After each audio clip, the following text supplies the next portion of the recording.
Good evening, students. Myself, Shamrat Paul. I am going to present a topic on pulse width modulation or PWM. Actually, the PWM is several types.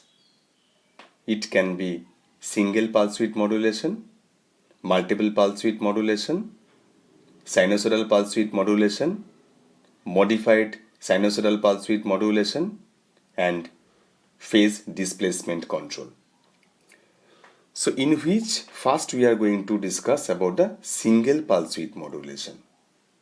Okay, and in single pulse width modulation control, where means there is only one pulse per cycle has been generated and the width of the pulse is varied by controlling by two signal.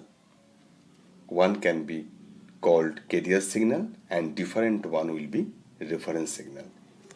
And in this phenomena we are going to implement the appropriate gate pulse to the gate. Means what? Actually we know the simple inverter circuit which is constructed in this way. Here the switch is there, okay, here the another switch is there, load is connected over here, and the another switch is here and the other switch is here.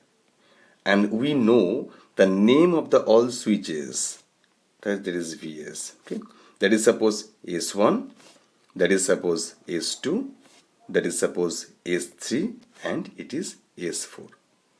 That means when we are going to switch on the in case of inverter circuit, suppose S1 and S2 should be on, and then S3 and S4 should be on, right? So if we consider S1 and S2 is on, that means at the first case we should focus to give the appropriate switching pulse to the S1. That should be again will be reflected for the S2 at the same instant. Similarly, in case of S3 and in case of S4, again we will get the same triggering pulse across any instant. But never we can apply the triggering pulse across the switch S1 and S4 at any instant. Then it will provide a short circuit path. Then the S1 and S4 will be damaged permanently due to huge amount of current starts flowing across the switches. That is why always we are trying to give the appropriate switching pulse across S1 and S4 where they will not provide any short circuit path. Okay, that is why all the cases we are going to give the appropriate triggering pulse across the switches. That is why all the cases we are going to explain further by using gate pulse across G1 and G4, and always try to maintain G1 and G4. The output, the gate pulse will not be same at the same instant to avoid the short circuit path. Here we are going to explain the single pulse width modulation. It is actually applicable for the voltage control purpose for the inverter. Okay, so that means what? When the switch a G1 means the switch S1, S2 and S3, S4 starts conducting as the inverter operation, we know it will provide the positive pulse in the first cycle and it will provide some negative pulse. That is why it will generate the periodic signal in this way. This is the inverter operation. That means we can say this inverter operation is actually depends on the appropriate gate pulse. That is why this voltage is defined by Vs into G1 minus G4. That means this is the gate pulse. How it can generate, just I will explain later, but right now try to understand this is the gate pulse which has generated. That is not the output voltage of inverter. This is the gate pulse means this pulse that should be given across the gate of the appropriate switch. When the gate pulse is given, then switch starts conducting, then the voltage is appearing across the output voltage. When it stops giving the gate pulse to the switches, then the no voltage is appearing across the output voltage. Okay, that output terminal. That is why we are focused to maintain the appropriate gate pulse. That means by PWM technique is actually used to provide the appropriate gate pulse for the respective switches. This is the main thing I want to share you. Okay, and in the first case, see, as it is a single pulse width modulation, that is why, and the gate pulse that has to be generated by comparing the signals. Here we are using rectangular shaped reference signal and the triangular shaped carrier signals. So this is the triangular shaped carrier signal having the amplitude of AC, and this is rectangular shaped reference signal having the magnitude of AR. Okay, and this is the point where the both signals are coincides, through which we can determine the width of the pulse. That is why this is called pulse width modulation or PWM technique. That means we are changing the width of the pulse as well as the amplitude of the pulse. That means we can change the triggering pulse to the gate. So respectively, obviously the output voltage of the inverter will change. That is why we can change or control the inverter output voltage by giving appropriate gate pulse to the respective switches. That is why this is called voltage control technique using single phase pulse width modulation. Okay, now see, so first suppose for an example, here we are using the reference signal, this one, and the carrier signal is this one, and both signals are coincide at this particular 2 points.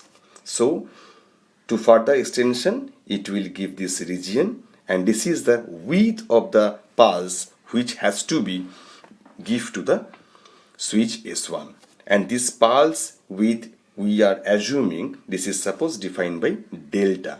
So that means this part will be delta by 2, again this part will be delta by 2. That means this point should be, that is pi by 2 minus delta by 2, and it will be pi by 2 plus delta by 2. So this is all about for the gate pulse across switch S1. Now across the switch S2, okay, as we know these two switches will not be short circuited. That is why we are not applying any gate pulse during this region. Okay, so we will provide the gate pulse for the next cycle, means 0 to 2 pi. Then we are applying the gate pulse across G2. Similarly, from this point and this point, which will the further extension, which will provide you this kind of shape across the gate pulse of switch G4. Okay, so from this two waveform, that means we are applying the gate pulse for the first half cycle, that is G1, and we are applying the gate pulse for the next half cycle G1 as the inverter operation. That is why Vs into G1 minus G4, which will give you the output voltage. So this is the output voltage for the positive half cycle, and this is the output voltage for the negative half cycle. And similarly, where the gate pulse we have implemented the confined region of the each peaks, that is defined by the same angle. That means it will started from pi by 2 minus delta by 2, and it will be pi by 2 plus delta by 2. So this is all about for the single pulse width modulation. As for each half cycle it provides one number of pulse, that is why this is called single pulse width modulation. Okay, one more thing, see, in this particular case, assume the ratio of the ratio of AR to AC, means AR to AC, this is wellly defined by M, that is equal to AR that is equal to AR by AC, okay, which is called modulating index.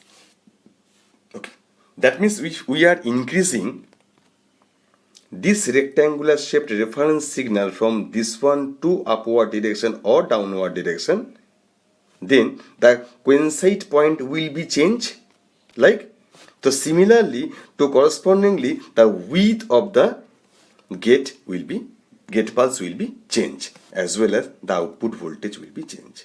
That means this reference signal can be maximum varied from 0, means maximum varied from 0 to this point, the same amplitude of the carrier signal or AC. If AR can be varied from 0 to AC, then the width of the output voltage of the inverter, which will start from maybe this part to this part. That means why we can easily control the width of the output voltage of any kind of inverter by using appropriate gate pulse and using the pulse width modulation technique. Okay, so this is all about the pulse width modulation part. Now we can say in single pulse width modulation there is only one phase per half cycle and the width of the pulse is varied to control the inverter output voltage. Okay, the gating signals are generated by comparing a rectangular reference signal of amplitude AR with a triangular carrier signal of amplitude AC. The instantaneous output voltage, that is defined by VO, equal to Vs into G1 minus G4. The ratio of the amplitude, that is AR to AC, which is called a modulation index, just I told you before, that is defined by M equal to AR by AC. Okay, now easily we can calculate the output voltage, that is VRMS, that is root mean square of the output voltage, and as when the switches were on, then the immediately output voltage is reflected just to input voltage. That is why that is defined by the VS square. That means the VRMS, that is defined by 2 by 2 pi. Okay, that means in a complete cycle, number of forward peak, number of positive peak, and number of negative peak is 2, right? And just go through the waveform again. See, in case of this part, output voltage RMS value calculation, that means in the complete cycle 0 to 2 pi, there is a number of peaks is 2. This is a positive peak 1 and this is a negative peak 2. That means 2 number of peaks, and this peaks is confined between the confined region, that is pi by 2 minus delta by 2 to pi by 2 plus delta by 2. So we can easily calculate the RMS value as it is a periodic signal in this way.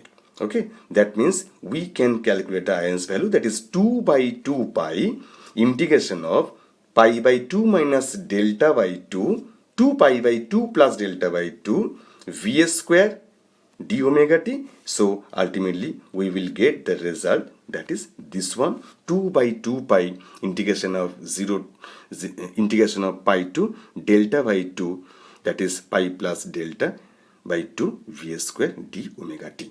Okay. Okay. The next part is, which is reflected on the next sheet, that is here.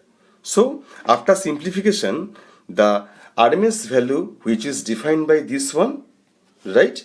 That means Vs square, that means Vs square by pi omega t, lower limit pi by 2 minus delta by 2 to pi by 2 plus delta by 2, it's upper limit, that is under root. So after simplification we will get this result, and finally we will get the result, that is this one, that is Vs square by pi into delta whole, that is under root. So RMS value of this one, this is defined by this expression. Okay, now what I told you before, that means in this particular RMS value we can say by varying AR, that is from 0 to AC, the pulse width Okay, delta can be modified from 0 degree to 180 degree, and the RMS output voltage VRMS which is varied from 0 to Vs. So automatically we can control the output voltage, means we can regulate the output voltage by using PWM technique, just changing the amplitude of the reference signal. Okay, now as the output voltage of the inverter which provides the periodic signal, so that is why the instantaneous output voltage which can obtained by using the Fourier series. Okay, so V0t equal to summation of n equal to 135 as the symmetrical waveform there, and half wave symmetric, that is why 135 to infinity means odd harmonics are there. We are not taking the even harmonics. That is why, as it is a full bridge inverter, that is why 4 Vs by n pi sine n pi by g. Normally, in the first case for the full bridge inverter, this term was written by sine n pi by 2, right? And see, just try to recall, on that particular case, that suppose the waveform is just similar to this one, where this part was suppose pi and this is suppose 2 pi. That means we have taken the midpoint to calculate the periodic function, that is pi by 2. In this case, the width of the pulse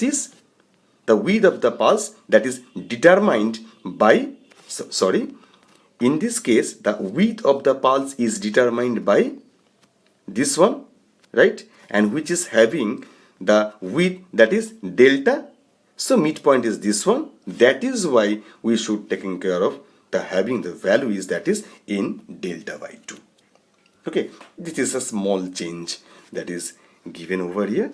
So you can directly write the expression, and by considering the width of the pulse, that means in this particular case, all the cases, the width, this term is a sine term will be, that is sine n width of the pulse by 2, that is delta by 2. If the width is defined in by the alpha, then we can rewrite the expression suppose alpha by 2. If it has some numerical value, suppose delta equal to 60 degree, then sine n 30 degree, the expression will be formed like this.